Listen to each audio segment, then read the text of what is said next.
Ngiyi inkuru iteye ubwoba, ngiyi inkuru iteye ubwoba ituruka hariya mu karere ka Musanze, aho akaba ari mu ntara y'Amajyaruguru. Ni inkuru igaragaza ikiyoka kinini cyaje kuba cyatera hariya mu mujyi wa Musanze, aho bigaragara nk'aho ari mu murenge wa Muhoza.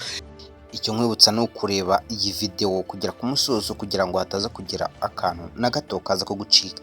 Ikindi nkwibutsa gukora subscribe na like kugira ngo uzajye ukomeza kubona amakuru agezweho kandi yizewe utasanga ahandi. Biravuga yuko rero iyi nzoka nini cyane yo mu bwoko bw'uruziramiri yaje kuba yatera hariya mu mujyi wa Musanze, abantu bagera kuri 3 bakaba baje kuhasiga ubuzima.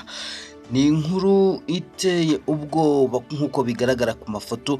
Biragaragara ko iyi nzoka ari inzoka nini cyane. Biravuga ko iyi nzoka yaje kuba yaturuka mu ishyamba ry'ibirunga.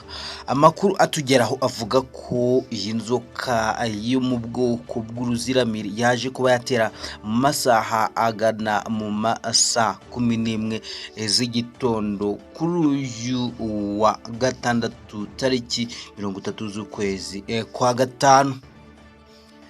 Ndabasuje nk'ibisanzwe, iyi ni Habwa TV News. Icyo mbibutsa ni ukora subscribe kugira ngo uzajye ukomeza kubona amakuru agezweho, amakuru acukumbuye, amakuru utasanga ahandi.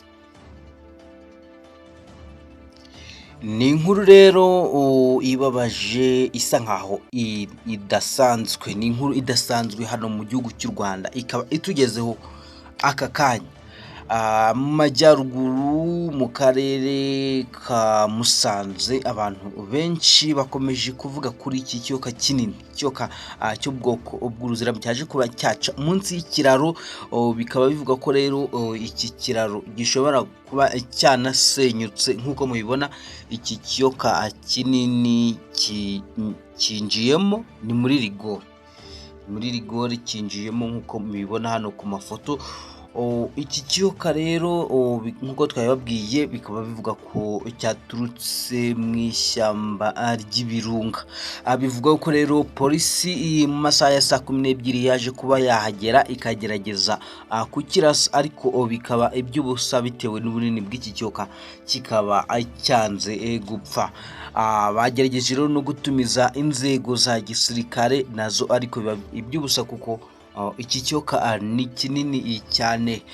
Rero byabaye ngombwa ko baza kwitabaza ibimodoka bimwe bikurura izindi modoka. Biba ngombwa ko inzoka bakayihambira rero mu migozi, barangiza bakayisubiza mu ishyamba ry'ibirunga.